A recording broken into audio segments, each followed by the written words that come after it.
იური ვაზაგაშვილის შვილის საფლავზე გარდაცვლილი იპოვეს. ამ დროისთვის არსებული ინფორმაციით ვაზაგაშვილი ნაღმის აფეთქების შედეგად დაიღუპა.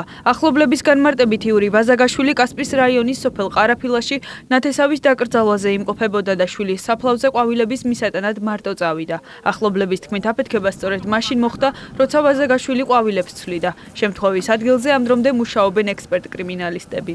სოფელში გასვენებაში ამოვედით, სასაფლაოზე რომ ამოვედით, დაგხვდა მანქანა ვაზაგაშვილის იურის, თავის შვილის სასაფლაოზე რომ შევიხედეთ, ესე იყო აფეთქებული, გარშემო იყო მიწა გადაყრილი და გარდაცვლილი უკვე ეგ იყო ლიმონკა იყო, ჩადებულიო, ყოველთვის მოდიოდა სოფელში ამოდიოდა თავის შვილის საფლავზე და იცოდნენ რომ უნდა მოსულიყო, რადგან გასვენება იყო და მოუწყეს ტერაქტი. აფეთქების ხმა რო გაისმა, ვიღაცა მიყვირა აქედან, იურას ესროლესო. ყვავილებთან ახლოს იქვე მიწა აქეთ-იქით მიყრილ-მოყრილი ჩანს აშკარად რომ რაღაცა აფეთქდა. ეხლა ზუსტად იქ არავის არ უშვებდნენ და ზუსტად არავინ არ იცის, მაგრამ აფეთქების ხმა რო იყო და ნაკვალევი აფეთქებისა, ეგ ზუსტია.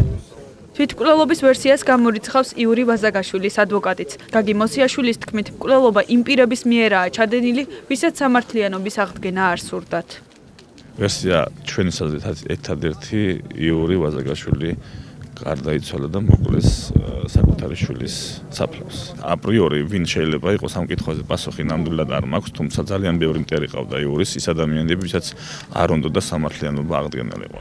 იური ვაზაგაშვილის გარდაცვალების შესახებ ინფორმაციის გავრცელების შემდეგ ოჯახის ახლობლები საზოგადოებრივ დარბაზ ჯაზოვში შეიკრიბნენ, რომელიც ზურაბ ვაზაგაშვილის სახელს ატარებს. ჯაზოვში იმყოფებოდნენ ბუტა რობაქიძისა და გიორგი გამცემლიძის მშობლებიც. ძალიან დიდი ეჭვი მაქვს, რომ დამნაშავეები, რომლებიც იყვნენ ბატონ იურას საქმეში, არიან გარეთ და ძალიან ბევრი დამნაშავე, არავინ არ არის დასჯილი.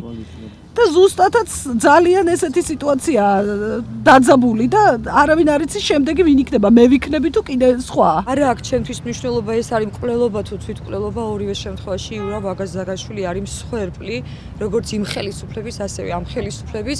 იური ვაზაგაშვილმა ყველაფერი გააკეთა იმისთვის, რომ გახსნილიყო მისი შვილის მკვლელობის საქმე, მან ყველაფერი გააკეთა ამ ხელისუფლების სათავეში მოსვლისთვის, მაგრამ არავინ არაფერი არ გააკეთა ზურაბ ვაზაგაშვილის მკვლელობის საქმის გახსნისთვის. იმას რომ ეს ვაჟკაცი კაცი თავს მოიკლავდა, ამას აბსოლუტურად გამორიცხო. პირადად ვიცნობდი და იშვიათად ვიცნობდი ასეთ მამაც და შეუპოვარ ადამიანს. და განსაკუთრებით მაშინ უკვე რაღაც ბოლო ეტაპზე რომ მქონდა მიყვანილი საქმე, მაშინ რატომ უნდა მოეკლა თავი. ან აფეთქებით შვილის საფლავი რატომ უნდა დაეზიანებინა და ასე შემდეგ უამრავი არგუმენტია იმის გამოსარიცხად, რომ მე ღრმად ვარ დარწმუნებული, რომ თავი მას არ მოუკლავს. არ ვიცი, იმდენი შეკითხვა, რომ კეთილი ინებოს მთავრობამ აბსოლუტურად ყველაფერს პასუხი გასცეს.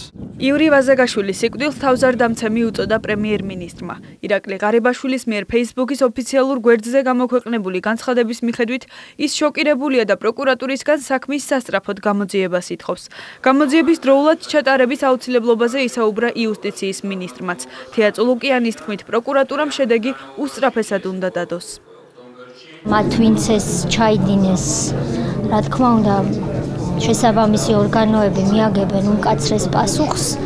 რაც შეეხება ჩემი მხრიდან ამავე ადამიანებს, მე მინდა დავყიდე, რომ სტრასბურგში იური ვაზაგაშვილის მიერ დაწყებული საქმე მივა დიახ ბოლომდე.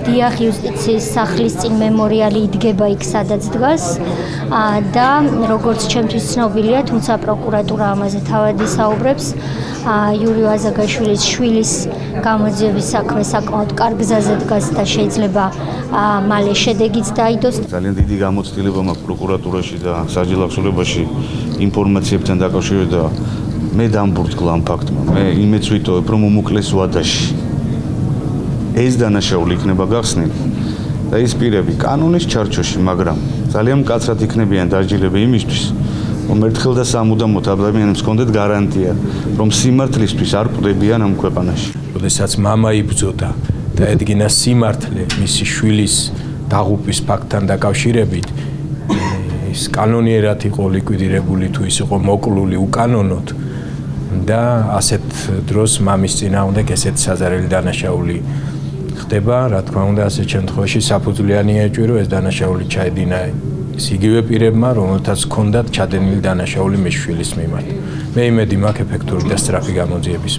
გამოძიებას მთავარი პროკურატურა აწარმოებს, საქმე დამამძიმებელ გარემოებებში განზრახ მკვლელობის მუხლით აღიძრა.